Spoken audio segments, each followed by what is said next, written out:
Vamos lá, outros conceitos aqui agora. Frenagem de emergência. O que é uma frenagem de emergência? É uma frenagem inesperada, né? Do nada, você não estava esperando, precisa de frear. Bloqueie o corpo firmando o pé esquerdo. O bloquear o corpo firmando o pé esquerdo é aquele lance que eu falei. Lembra do automatismo correto? Quando eu falei, fica com o pé esquerdo no assoalho do veículo, que é para firmar, para dar firmeza. Você afunda o pé lá, cola as costas aqui no encosto, pronto, você está firme. O seu pé direito fica livre, você trabalhar entre acelerador e freio, e a mão direita, e as duas mãos, né, obviamente, livres para você trabalhar com facilidade no volante, marcha, o que precisar. O que mais? Mantenha o veículo em linha reta. Numa frenagem de emergência, evite virar o volante. Se virar o volante, tende a rodopiar o veículo, às vezes até capotar, dependendo da velocidade e do comportamento que você estiver ali na direção. Freie fortemente. Claro, se é uma frenagem de emergência, tem que frear com força mesmo. Agora, presta atenção no seguinte. A força sobre o sistema de freios não pode ser superior ao atrito dos pneus com o pavimento. Ah, Ronaldo, mas como é que eu vou saber isso? Bom, isso é treino. O cara que tem vivência, tem treino, tem prática, anos de direção, ele já freou várias vezes, então ele tem bem a sensibilidade do pedal. Ele sabe até qual força ele pode pisar sem travar as rodas. Se bem que hoje em dia, nos veículos mais novos, a gente já tem o freio ABS. O freio ABS não deixa as rodas travarem, tá? Então não precisa ter esse medo, não. Chapa o pé no freio e deixa que o ABS resolve o resto. Por que as rodas não podem travar? Acho que eu já falei isso aqui no curso de direção defensiva mesmo. Porque rodas travadas, você perde o controle da direção. Imagine que tem uma criança lá na frente, entrou de uma vez na frente, aí você freou. As rodas travam e o carro arrasta os pneus. Chega na criança e o carro ainda não parou. Então você tenta virar o volante e o carro não obedece a direção, atropela a criança. Com o ABS isso não acontece. Pode chapar o pé no freio que as rodas não vão travar e você vai manter o controle da direção. Bacana?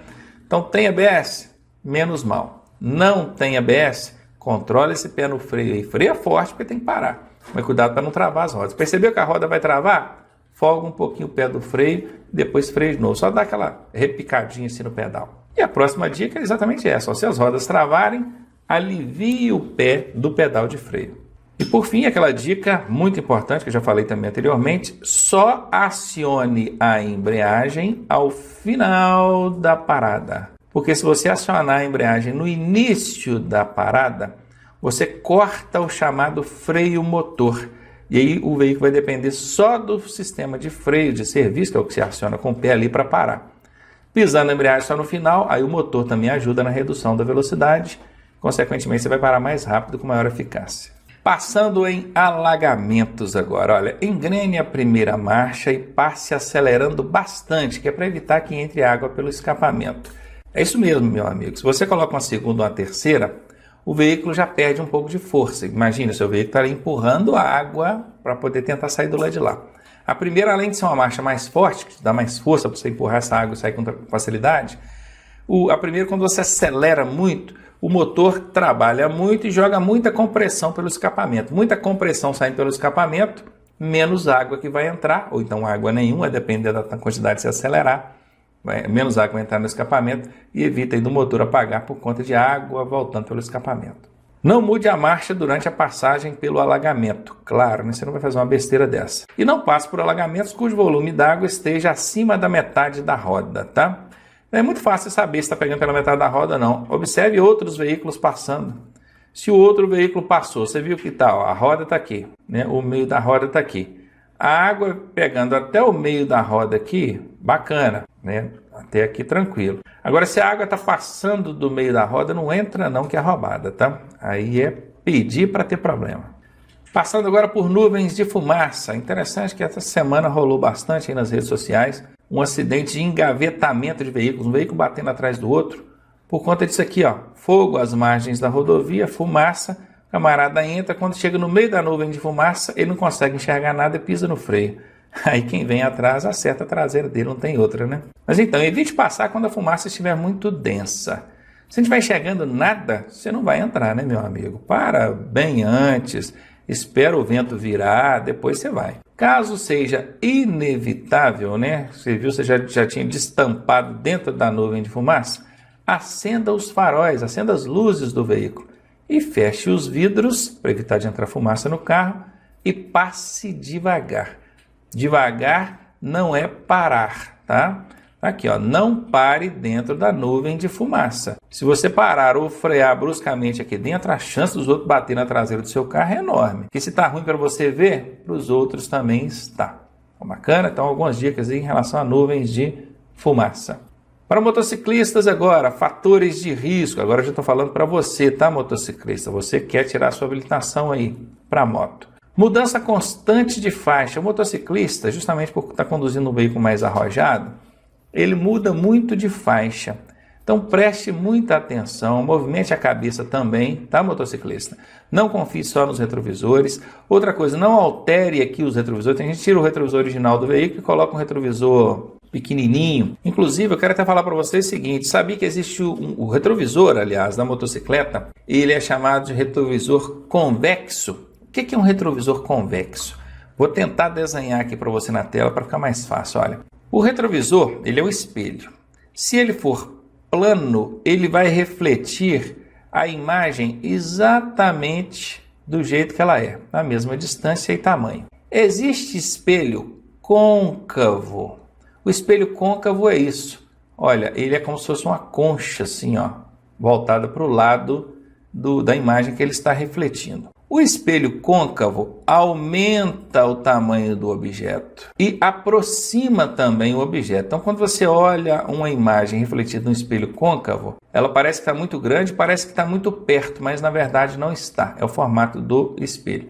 Só que esse espelho fecha muito o campo de visão. Por isso ele não é utilizado em retrovisores de veículos, muito menos de motocicletas. Nas motocicletas e outros veículos é comum de usar o retrovisor convexo. Ele faz isso, ó. Ele é o contrário do côncavo. A barriguinha dele é assim, ó. O que é que o convexo faz? Ele amplia o campo de visão. Ele abre o campo de visão. Prestou atenção? Só que esse objeto, que seria desse tamanho aqui, ele vai ficar desse tamanho aqui, ó. Pequenininho. O convexo abre, amplia o campo de visão. Isso é bom. Você consegue ver mais coisas, correto? Mas ele passa a falsa sensação de que o objeto está muito longe. Então, você olha pelo retrovisor de uma motocicleta, você consegue ver um campo bem aberto. Mas aí você olha, parece que o automóvel está vindo longe, na verdade ele já está bem perto. Então, preste bem atenção nisso, tá? O retrovisor convexo, vou até escrever aqui, ó, convexo, ele amplia, abre o campo de visão. Mas o objeto que você está vendo aqui está mais próximo, aliás, ele fica mais longe, né? Ele projeta mais longe. Ele dá a falsa sensação de que o objeto está mais longe. Aí, na verdade, não está tão longe assim. Bom, entendido aqui, explicado o lance do retrovisor. Por isso que não pode mudar ali o retrovisor da motocicleta, né? Porque senão acaba tirando ali todo o resultado da ciência, da ergonomia, né? Que estudou para encontrar ali um espelho melhor para ser usado. Aí o cara vai e troca, bota o pequenininho que ele acha mais bonitinho, mais play, né? Mas é errado e dá multa, tá? Velocidade incompatível com a segurança. Na maioria das vezes ele quer passar no corredor aqui correndo. Problema nenhum passar no corredor, mantendo a distância lateral de segurança, né? E passando devagar com cuidado não tem problema. Mas e a velocidade incompatível? Aí é complicado. Ultrapassagem pela direita, o motociclista faz muito isso, cuidado com isso. Transitar em corredores de veículos, já disse que pode, não tem nada que proíba na legislação. O único problema é o não manter a distância lateral. Não mantendo a distância lateral e passando correndo no corredor, aí você está correndo risco e colocando os outros em risco. Não respeitar as distâncias regulamentares de segurança, aí já envolve diretamente a distância lateral e frontal. E por fim, perder-se no campo de visão dos demais condutores. Já falei várias vezes, se você é o motorista do automóvel, movimente a cabeça para poder ampliar o campo de visão, eliminar os pontos cegos ao máximo e então conseguir ver bicicletas, motociclistas. Agora, se você é um motociclista, saiba se posicionar de maneira que o motorista está te vendo. Eu vou até trazendo a imagem aqui de novo, ó. Esse motociclista aqui, por exemplo, ó, ele não está aparecendo no retrovisor desse motorista aqui. Porque esse retrovisor ele vai mostrar um campo de visão assim, ó. Viram? Se esse motorista aqui olhar o retrovisor e quiser mudar de faixa aqui, ó, ele vai fechar o motociclista, porque ele não vai ver esse motociclista pelo retrovisor. Então ele tem que fazer um movimento com a cabeça para o lado. E o motociclista precisa estar atento a isso. Ele sabe que bem lateralmente aqui o retrovisor não pega. O retrovisor ele faz um campo de visão aqui, ó. Esse aqui é o campo que o retrovisor vai mostrar, tá vendo? Ó, de um lado e do outro, ó. Esse é o campo que o retrovisor vai mostrar. Então o motociclista ele precisa estar atento em relação a isso. Procure manter-se dentro do campo de visão do motorista. Precisou de sair do campo de visão? Passa, vai logo embora para não ficar ali correndo risco. Agora aqui, ó, colisão de motocicletas aí com obstáculos, outros obstáculos, inclusive aqui buraco, né? Tem até um buraco. Olha que figurinha engraçada que eu achei para colocar aqui, ó. Tem um burrinho na margem da pista, aí tem um buraco e colocou a perna na frente do motocicleta, tipo assim, né? Eu vou te derrubar. E aqui do lado a gente tem o sapo, a cobra, tudo dando a nota 10, 9,5. Isso aqui é para tornar o nosso curso um pouco mais divertido, né? Mas vamos lá. Sendo inevitável o obstáculo ou o confronto com o objeto, faça o seguinte: mantenha a motocicleta em linha reta. É a primeira coisa. Evite ficar virando o guidão ali, porque vai ser chão na certa. Erga-se do assento e flexione as pernas e cotovelos, porque aí tanto os seus joelhos quanto os cotovelos vão servir ali de amortecimento para o impacto que as rodas vão sofrer. Não freie nem acelere. O ideal aqui, inclusive, é que você acione a embreagem. E você aciona a embreagem, não tem interferência nenhuma da força da transferência de massa, né? O peso não vai para frente nem para trás, não sobrecarrega ninguém. Então você levanta do banco, tira a poupança ali do banco, flexiona os braços e pernas. Quando a moto passar, o seu cotovelo e suas pernas, seus joelhos, né, absorvem parte do impacto, você vai sofrer menos esse impacto. Consequentemente, a chance de você manter o domínio da moto é maior. Ainda falando de motocicletas, aqui a frenagem. Nós falamos agora há pouco da frenagem com automóvel, um possante, né? Um erro muito comum para quem está aprendendo a andar de moto é achar que não pode usar o freio da frente. Presta atenção nisso aqui, ó. 70% da capacidade de frenagem de uma motocicleta se concentram em seu freio dianteiro. Viram?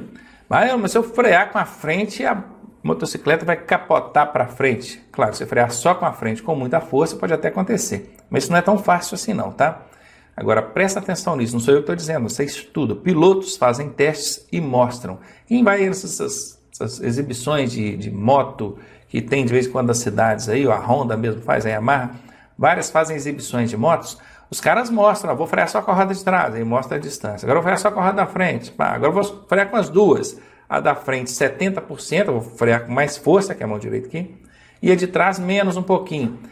Se você numa moto viu o perigo, chapar o pé no freio, só no freio do pé ali, que vai acionar só a roda traseira, a motocicleta vai demorar mais tempo para poder parar, vai arrastar bastante o pneu ali, ainda corre o risco dela sair lateralmente e você cair, o que na maioria das vezes acontece. Se você frear só com o freio dianteiro, corre sim também o risco de você capotar com a moto para frente ali. Mas se você usar o freio da frente e o de trás juntos, freando mais fortemente com a frente do que com a traseira, a motocicleta vai fazer uma parada muito mais rápido. Olha aqui na tela comigo, ó. Aqui está mostrando ó, uma velocidade de 50 por hora, aí, pista seca. O motociclista usou o freio dianteiro e o traseiro. O dianteiro 70% e o traseiro 30%. Ele parou em qual distância? 18 metros. Agora que ele usou só o freio dianteiro, ele gastou 24 metros. Aqui ele usou só o freio traseiro, ele gastou 35 metros, ou seja, ficou provado aqui que o freio traseiro é o menos eficiente. Use o freio dianteiro também, que é para você conseguir uma frenagem melhor na motocicleta e conseguir parar mais rapidamente. Vamos falar mais de motocicletas aí. Agora nos cruzamentos, quais são os cuidados que o motociclista precisa ter? Sempre reduzir a velocidade. Se a regra vale para quem está dirigindo um automóvel, imagine para o motociclista, né? Muito mais. Fique com os freios em posição de acionamento. Mesmo que você não freie, mas fique com o freio em posição de acionamento. Para quê? Para eliminar o tempo de reação, que é o tempo de você tirar o pé do acelerador e levar no freio. Nesse caso aqui não é o pé, né? É o tempo de você tirar a mão do punho e levar na manete de freio. Bacana. Isso tanto o freio da mão, que é o freio dianteiro, quanto o freio traseiro. Já fica com o pezinho aqui, ó, preparado no pedal de freio aqui embaixo. E aqui tem uma outra dica importante, olha. Ao cruzar a pista, olhe primeiro para a esquerda. Por que eu tenho que olhar primeiro para a esquerda? Lá na parte que eu falei de automóveis, eu já dei essa dica. O bom é que aqui vai ficar melhor representado. Ó, você está aqui na sua motocicleta, imagine que essa setinha é a sua motocicleta. E você vai chegando no cruzamento, no momento que você vai transpor, eu vou até fazer aqui, ó, você vai transpor essa via. Você vai pegar daqui e vai atravessar para lá, não vai? Só que essa via que você vai transpor, ela é dividida em duas faixas. Tem a faixa da esquerda e a faixa da direita. Qual faixa que você vai invadir primeiro? A da esquerda. Então é óbvio que você vai olhar primeiro para a esquerda.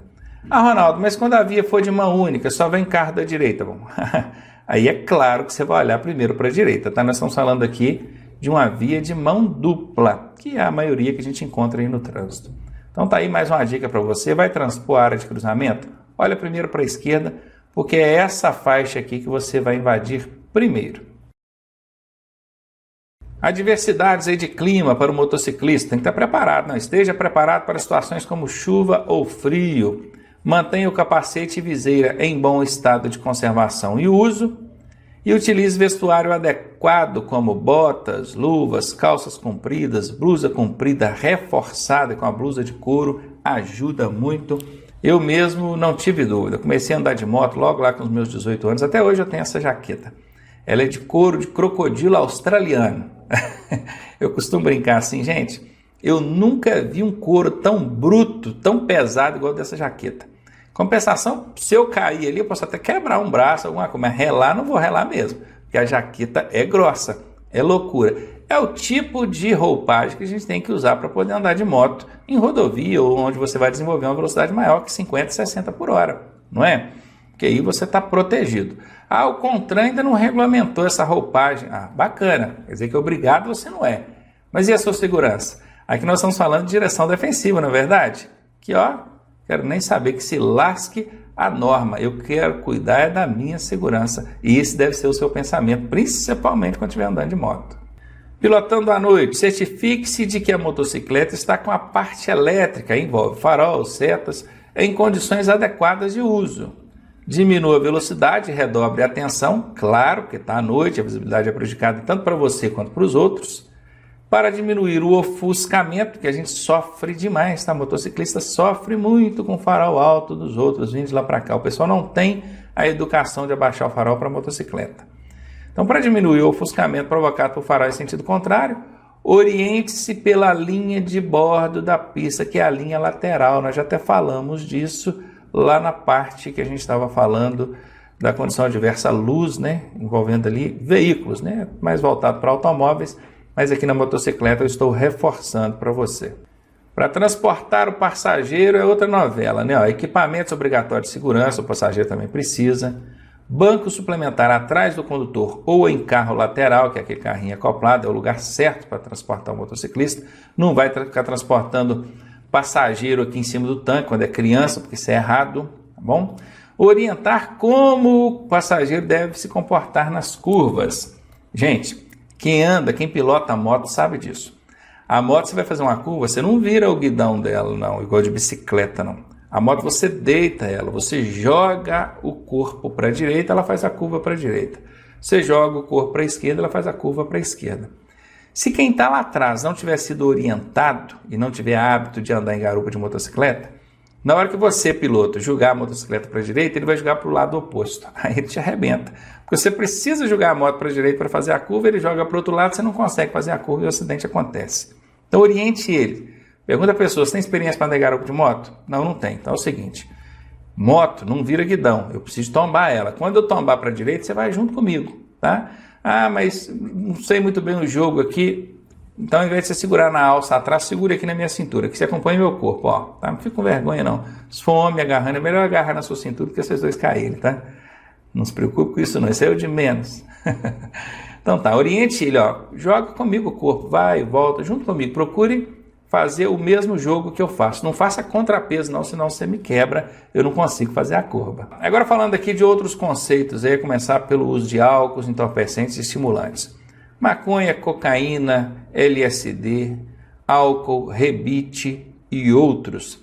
Essas substâncias prejudicam a capacidade de percepção e concepção da realidade, além de produzirem alterações no funcionamento cerebral. Dá uma olhada para essa moça aqui, ó. Para quem não bebe, é mais ou menos esse efeito aqui que você sente, que você tem quando está sob o efeito de álcool. E quando for entorpecente, então, a coisa fica pior ainda, né? Muito além disso aqui. Vale ressaltar que a lei prevê punições severas para quem dirige sob efeito de álcool ou de substâncias psicoativas. Esse bacaninha aqui, ó, o rebite, é uma droga utilizada por condutores de caminhão, carreta, até ônibus também, às vezes motoristas de pequeno porte também, que querem se manter acordados, ligados por mais tempo para conseguir virar aí 24, 48 horas, 72 horas. Tem carreteiro que pega a 101 aí, essa BR-101 lá no Rio Grande do Norte, vai parar lá no Rio Grande do Sul sem parar. Vai direto. Ele vira 72 ou mais, né, horas dirigindo direto e usa rebite para poder segurar a onda, para poder segurar ele acordado. O problema é que o seu organismo não aguenta, a sua bateria descarrega. E quando ela descarregar, não tem rebite que te segure. Vai apagar. E apagou, o acidente acontece. Por isso que acontecem tantos acidentes aí nas estradas. Hoje em dia existe o tal do exame toxicológico, que é para pegar esse pessoal que faz uso de qualquer tipo de entorpecente, o rebite, ele é pego aí também. E por fim aqui, uma reflexão para vocês. Olha, se existe alguma maneira de tirar algum proveito de acidente de trânsito, é aprendendo como agir para evitar que ele se repita. Tá? Falar, eu tirei proveito do acidente de trânsito, eu recebi o seguro DPVAT, a grande vantagem, né? O seguro é para cobrir despesas hospitalares, indenizar por morte, por lesão permanente. Quem vai querer um proveito desse? Ninguém quer, né? Então, ainda coloquei aqui a condicional, ó, se existe alguma maneira de tirar proveito de um acidente, é aprendendo como agir para evitar que ele se repita. Ainda que não seja com você, que seja com os outros, né? Você viu acontecer com outra pessoa, você já se liga ali, para evitar de acontecer com você também. Ao dirigir, não seja autoritário ou impositivo. Ao contrário disso, tente ser educado, gentil, calmo e sensato. Gente, quem dera, o meu sonho é ver os motoristas com essas 4 qualificadoras aqui, ó. Esses quatro adjetivos. O pessoal no trânsito é estressado. O cara tá a pé, ele é uma pessoa. Ele entrou no carro, ele se transforma. Já viram aquele desenho do Pateta? Ele entrou no carro, ele transforma num monstro quando está dirigindo? Pois é, isso infelizmente acontece com a grande maioria dos motoristas e a gente precisa mudar esse conceito, essa questão de comportamento. Não precisa disso. Tranquilidade, todo mundo erra. Agora o camarada errou em relação a você, você não precisa ficar nervoso não, porque daqui a pouco você vai errar também em relação a ele. Não tenha dúvida disso. Todo mundo erra. Eu erro, você erra, todo mundo erra. Então saiba ser gentil, sensato, cortês quando o outro errar. Porque daqui a pouco você vai errar e ele vai agir reciprocamente em relação ao seu erro. Bacana? Então tá aqui para reflexão. E tem mais uma. Dê sempre prioridade à vida. Para quem não conhece, o movimento ou ação Maio Amarelo acontece todo ano durante o mês de maio e é um período do ano, além daquele da Semana Nacional de Trânsito. A Semana Nacional de Trânsito é de 18 a 25 de setembro, todo ano tem. 18 a 25 de setembro é a Semana Nacional de Trânsito. Normalmente campanhas educativas acontecem com maior intensidade no Brasil inteiro. Mas aqui o mês de maio, o Maio Amarelo, é um movimento muito bacana, que tem ações durante todo o mês, justamente para conscientizar os motoristas e diminuir, então, o número de acidentes de trânsito e suas vítimas. Gentileza gera gentileza no trânsito. Não se esqueça disso. Um abraço para você. Voltamos já com as questões comentadas sobre esse conteúdo.